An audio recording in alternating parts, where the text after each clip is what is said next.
Miami isn't our usual kind of destination. It's loud, it's bold, it's always on, and we weren't totally sure what to expect. But once we gave it a few days, once we started getting out the obvious spots and into the quieter corners, the older streets, the outstanding nature, it surprised us.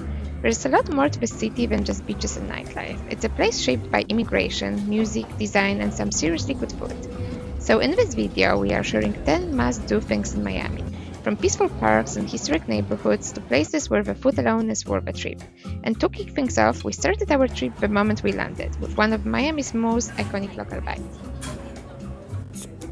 We headed straight from the airport to El Mago de las Fritas, a humble little spot that's been serving Cuban-style burgers for decades. The star here is the frita, a thin-spiced beef and pork patty grilled up and topped with onions and smoky tomato-based sauce, and a mountain of crispy potato sticks. It's messy in the best way, and the texture are kind of perfect, crunchy on the top, soft and juicy underneath. So delicious. We also had the Cuban tamales, steamed in banana leaves packed with pork and garlic, which were simple, dense, and so satisfying. Definitely super recommended. Now that we're fueled up, it was time to start exploring, and first up, one of the most beautiful places we've visited in the whole city. We were ready for something totally different, and honestly, this was one of our favorite stops of the whole trip, Fairchild Tropical Botanic Garden. Located in Coral Gables, this place is massive. Over 80 acres of lush tropical plant life from all around the world. And what's really cool is that your admission ticket includes a free guided tram tour. Highly recommend doing this right away. The tram loops through the entire property with a guide who gives you all sorts of background on the plants, the layout, and the garden's history. It's a great way to get the lay of the land, especially since it can get hot and humid fast. Then once you've seen everything from the tram, you can get back and walk through the spots you really want to dive into. First, we headed to the butterfly greenhouse, and it was beautiful. The fully enclosed space with pathways winding through tropical plants and butterflies literally floating everywhere. Over 40 species, all fluttering through the sunlight.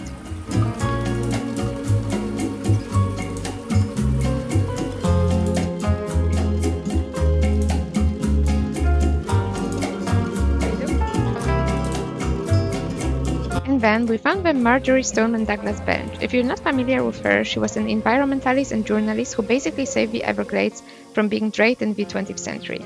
She wrote the Everglades River of Grass in 1947, which totally changed how people thought about Florida's wetlands. Then we visited some of our favorite parts of the park, rainforest and sunken garden. The rainforest was designed to replicate the Central American lowland forest, and they've done it beautifully, with a huge variety of rare tropical trees and palms, many of which are endangered in the wild. You are not just walking through pretty plants here, you are walking through global conservation projects. And that's actually what Fairchild is best known for. It's not just a garden, it's a center for plant conservation and science. They've worked with NASA to send plants into space, they've helped save species of orchids and palms, and they've even run a massive program to reintroduce endangered native plants back to the wild. It's a peaceful place, but also a place that's doing really important work, which made being there feel even more meaningful.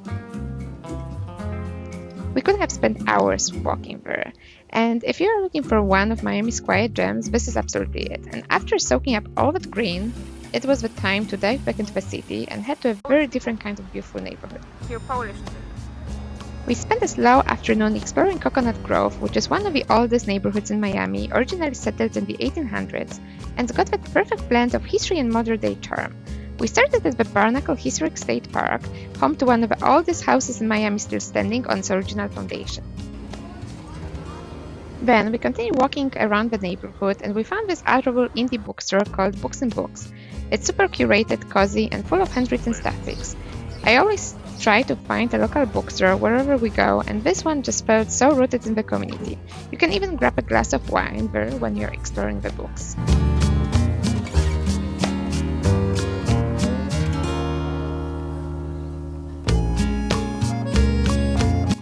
For a little afternoon treat, we grabbed a refreshing lemonade cold brew and donuts from the Salty Donut.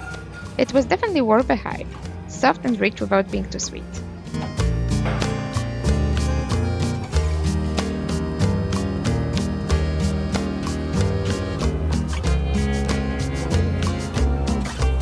That looks really delicious.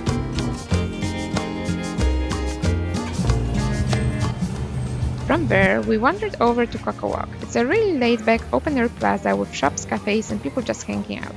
It's the kind of place where you can sip something cold, people watch under the palm trees, and just slow down a bit.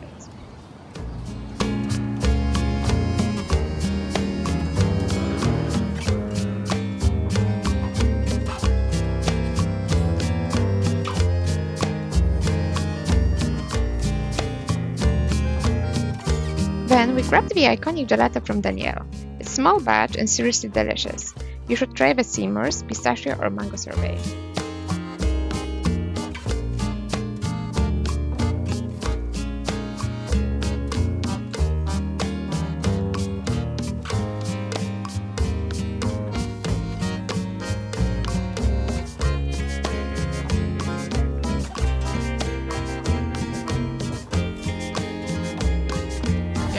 Now, we didn't have time to try it ourselves, but if you can, definitely check out Chuck's Diner. It's a modern Cuban-American spot that locals absolutely love. Everything I've read and heard says the food is amazing.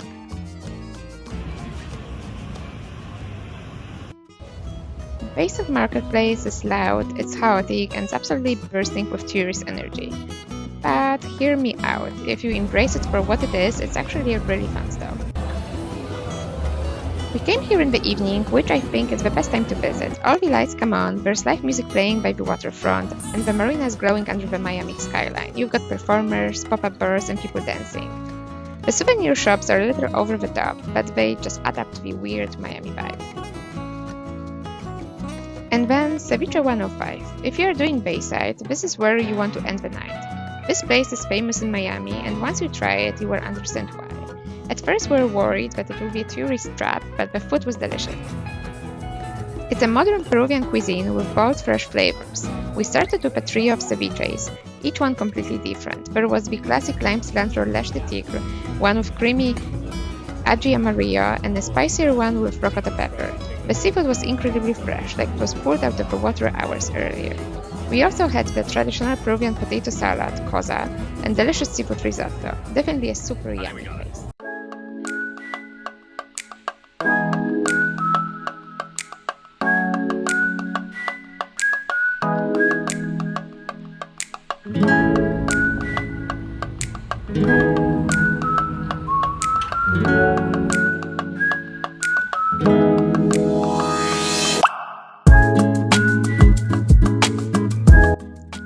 If you're craving space to breathe in Miami, Backscape Florida State Park is your spot. It's just a short drive from downtown to Key Biscayne, but it feels like a world away. The centerpiece is the Cape Florida Lighthouse, the oldest structure in South Florida. It's been standing here since 1825 and has this dignified white presence overlooking the Atlantic. You can actually climb it during select hours. And the beaches, absolutely stunning. Soft sand, calm turquoise water, and unlike South Beach, there's space. We had almost the entire stretch to ourselves, which felt almost surreal in a city like Miami. It's peaceful, it's scenic, and it's one of the best kept secrets in the town.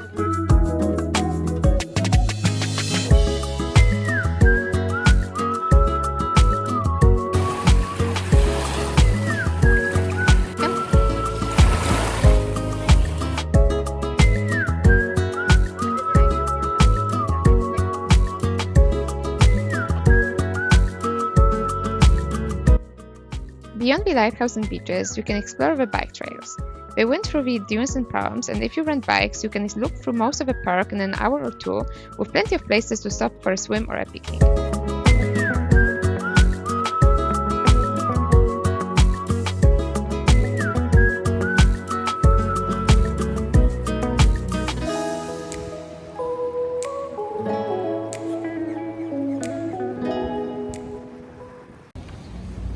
If you want to feel the soul of Miami, go to Little Havana. It's more than just a neighborhood, it's a cultural heartbeat. The story of Little Havana begins in the early 1960s when Cuban immigrants fled the Castro regime and began to build the new lives in Miami. They brought their music, their language, their food, and their sense of identity, and transport Calle Ocho into a living, breathing piece of Cuba and America. We started at Domino Park, where all the locals gather every day to play dominoes and debate politics. Walking down the street, we pass hand-rolled cigar shops, fun bars, galleries with vibrant Afro-Caribbean art, and bakeries full of guava pastries and pastelitos.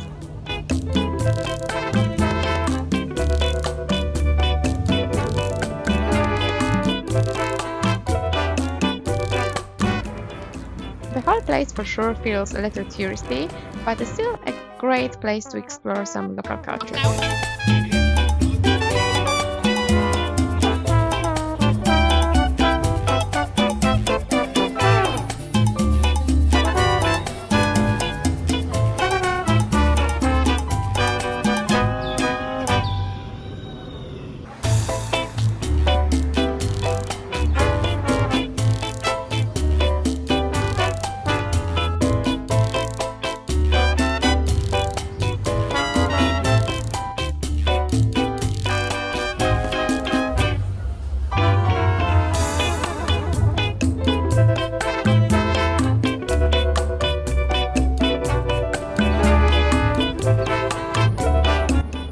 If you're in the Little Havana, don't forget to stop at the Cuban Memorial Boulevard, which honors the lives lost during the fight for freedom.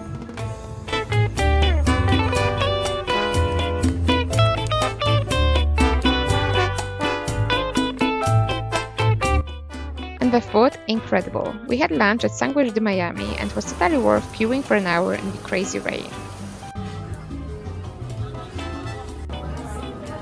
Their Cubano sandwich is a masterpiece, so no wonder there's always a queue. The bread is crunchy but airy, the pork is marinated for hours, the pickles are house-made, and they even make their own mustard from scratch. The chicharrones were delicious too. We also tried the roasted beef sandwich that wasn't as moist as the Cubano, but still very, very yummy.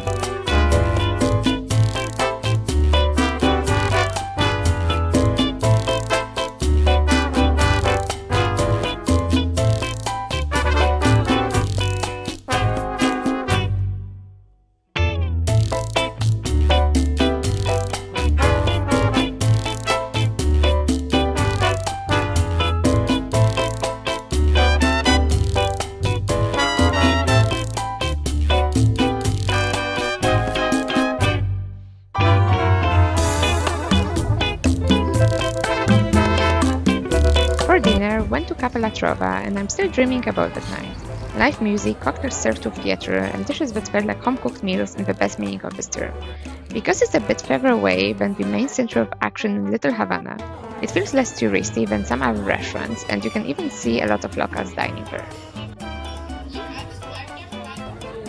We started off with empanadas flavored like Cubano sandwich and a little melon and burrata salad.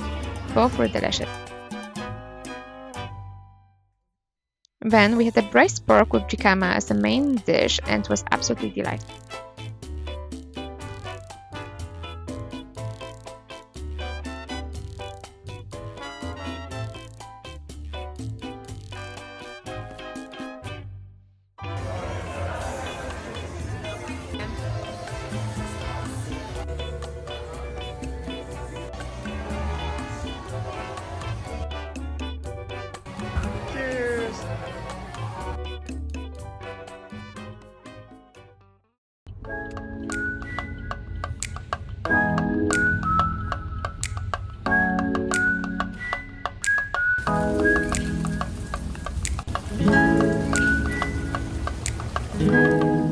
When you walk through the gates of Vizcaya Museum and Gardens, you step into a dream. Built in 1916 as the winter home of industrialist James Deering, Vizcaya feels like an Italian villa dropped right into the tropical heart of Miami. Bayside is designed in the Italian Renaissance Revival style, but what makes it special is how it blends old world elegance with local elements. The stone they use is Florida coral limestone. The designs, full of tropical influences and Caribbean flair. Even on a rainy day, maybe especially on a rainy day, it's stunning. The crowd's been out and a bit of rain is still okay when exploring the gardens. Inside the house, every room is a time capsule. From French Rococo sitting rooms to Spanish Baroque bedrooms, it's a curated mix of European antiques and eccentric touches. I absolutely love the courtyard with tropical vegetation and beautiful architectural details.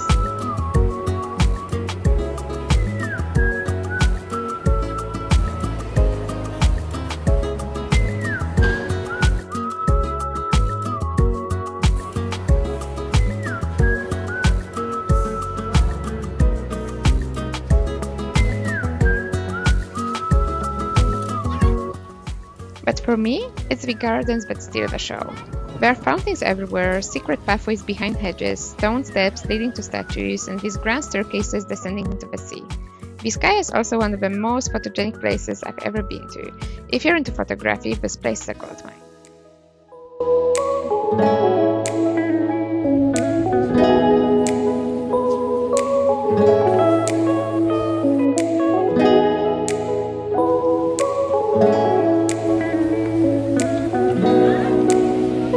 You can literally keep walking around the gardens for hours and finding all the hidden secret spots and little structures.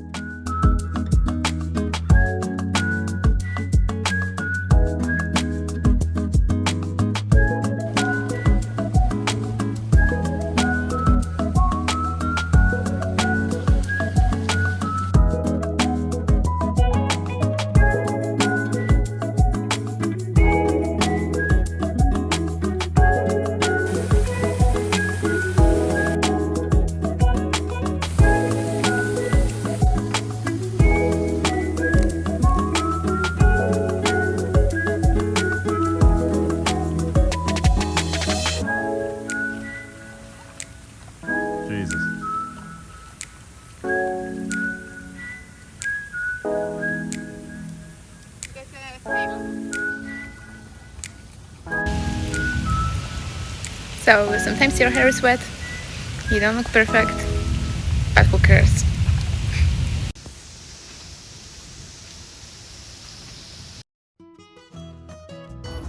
Wynwood originally was an industrial warehouse district, but it was transformed in the early 2000s into one of the world's largest outdoor street art installations.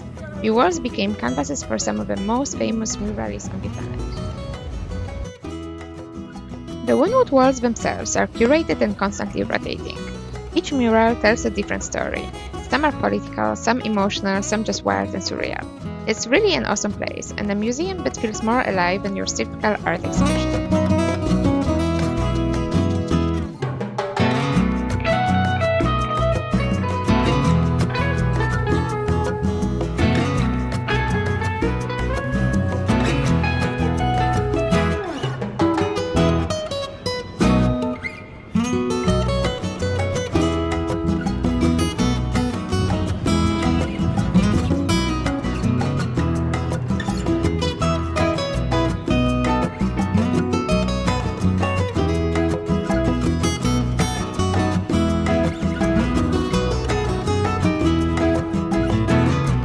But when visiting Wynwood, don't stop at the main walls. The entire neighborhood is alive with art. Every alley, every doorway, even parking lots are painted.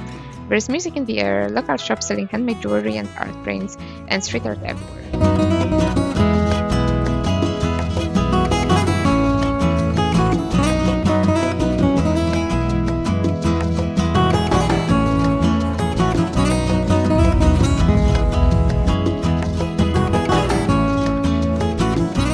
We spent hours walking around the neighborhood, and I wish we had more time to explore all the local shops.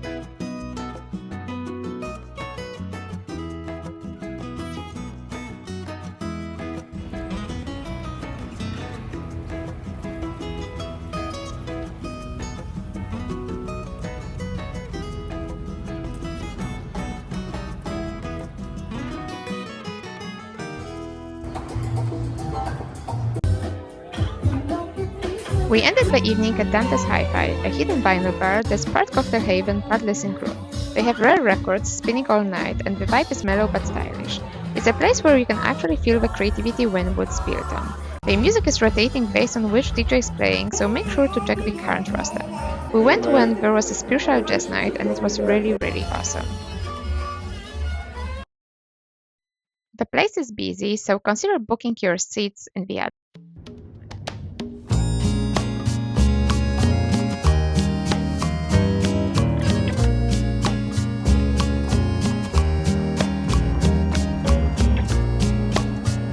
Now, let's talk about South Beach, probably Miami's most iconic spot, and for good reason, but we approached it a little differently, as we didn't go clubbing or even did not lie down on the beach. We started by grabbing some croissants at a local bakery, and they're definitely very yummy.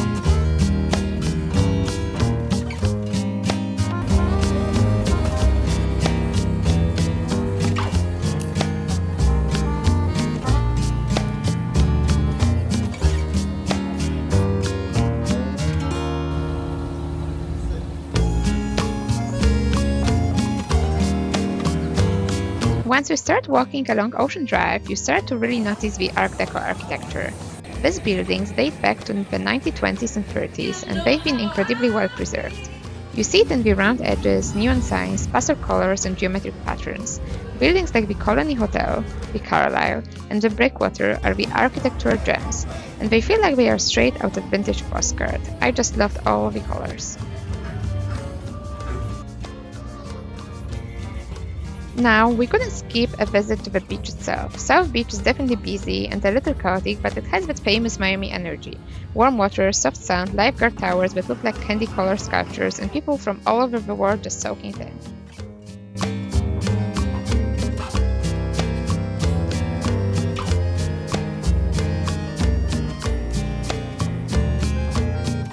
It was really hot, so we grabbed an ice cream sandwich with homemade cookies, and it was just perfect for a hot day.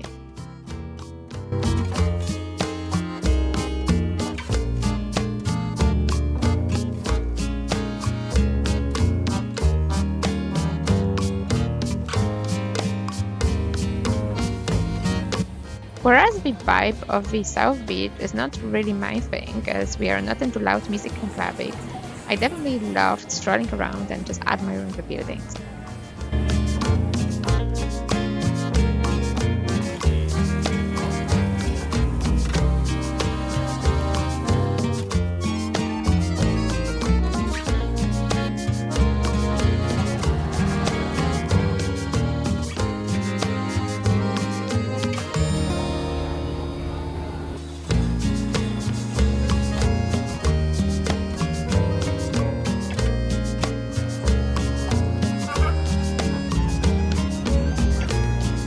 We grabbed drinks at Mamon Bakery, which is this lovely French-inspired cafe right near the heart of it all.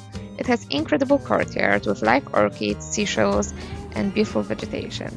The lattes are beautiful, the pastries are flaky perfection, and the space is really airy and relaxed, a perfect contrast to the buzz outside. We had tahini iced latte and matcha lavender iced latte, and they were both really good.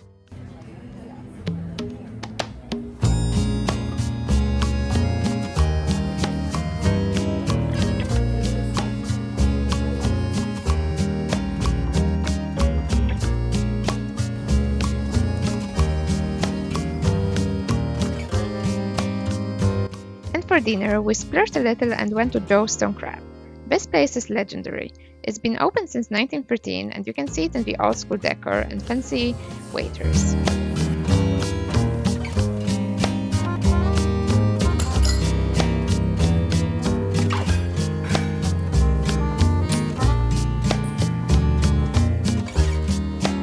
We started off with some stuffed clams baked with andouille sausage and super creamy crab bisque that was really flavorful.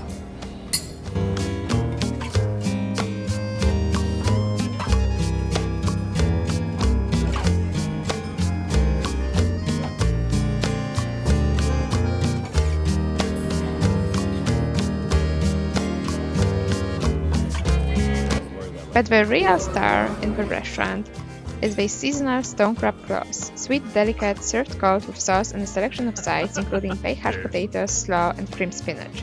They were absolutely delicious and full of meat, but we'll be honest, it did leave us feeling a little ethically torn. Stone crabs are harvested live, and while it's legal and regulated, it does raise questions of whether it's ethical practice, so it's worth thinking about.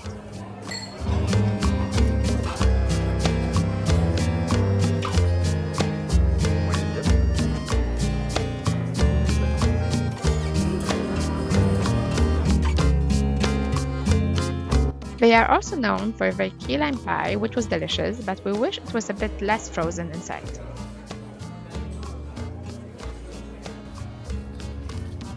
After the dinner, we walked along the beach to watch the sunset. It was really unreal. The whole sky looked as if it was made from cotton candy.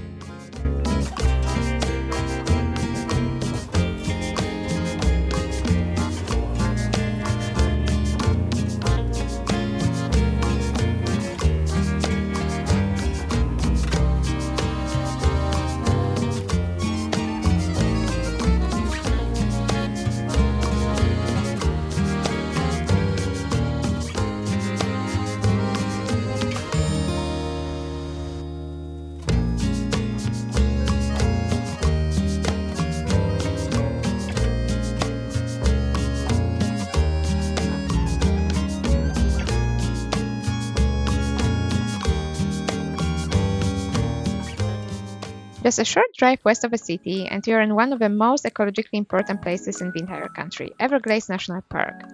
This is not just a swamp. It's a slow-moving river of grass stretching across southern Florida. It's the largest subtropical wilderness in the US and home to endangered species like Florida panther, West Indian manatee, and American crocodile, the only place in the world where crocs and gators coexist.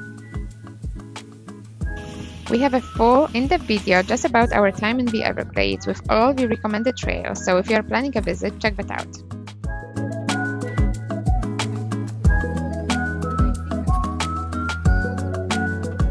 When planning a visit to Everglades, make sure you have a lot of time because the park is really vast. You can do everything from hiking on the boardwalks to canoeing and paddling around the shore, or renting bikes and seeing all the wildlife close up when cycling.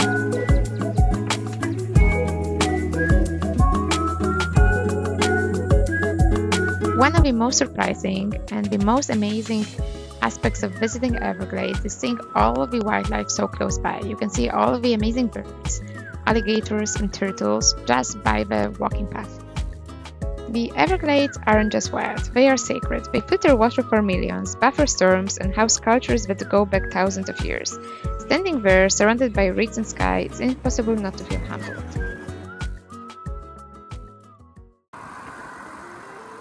To wrap up our Miami adventure, we spent a few days in Palm Beach, and it was the perfect way to slow things down and soak in a different kind of Florida luxury. One of the best things we did was rent bikes and ride along the lake trail, which hugs an intercoastal waterway. It's flat, breezy and stunning. You ride past huge banyan trees, white mansions and yachts that honestly look like floating resorts. The town itself is charming, with art galleries, quiet cafes, and the iconic Wharf Avenue, which is full of tucked-away courtyards and ivy-covered buildings. Even if you are not shopping, it's worth walking just to admire the details. Palm Beach has this old-school glamour to it. It was developed in the Gilded Age by railroad tycoon Henry Flagler, and it's stayed upscale ever since. You see it in the palm-lined boulevards, Mediterranean revival architecture, and the manicured gardens everywhere.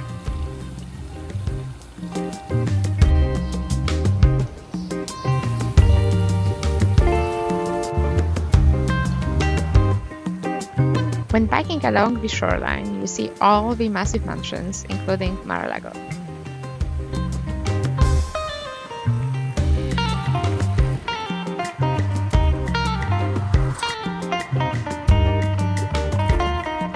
Although lounging by the swimming pool or on the beach is not really our vibe, it was still a nice way to relax after a busy week. After all, that's one of the most iconic Florida experiences, enjoying the sun, good drinks, good food, and a nice swimming pool.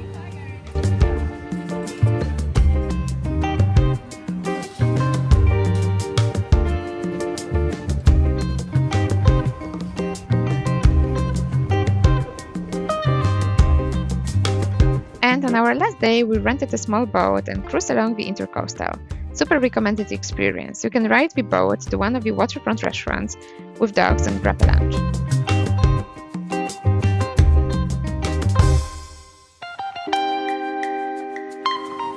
So there it is, our 10 must-do experiences in Miami. Whether you're into history, art, food, or just finding a quiet pocket in a loud city, Miami has more layers than you would expect.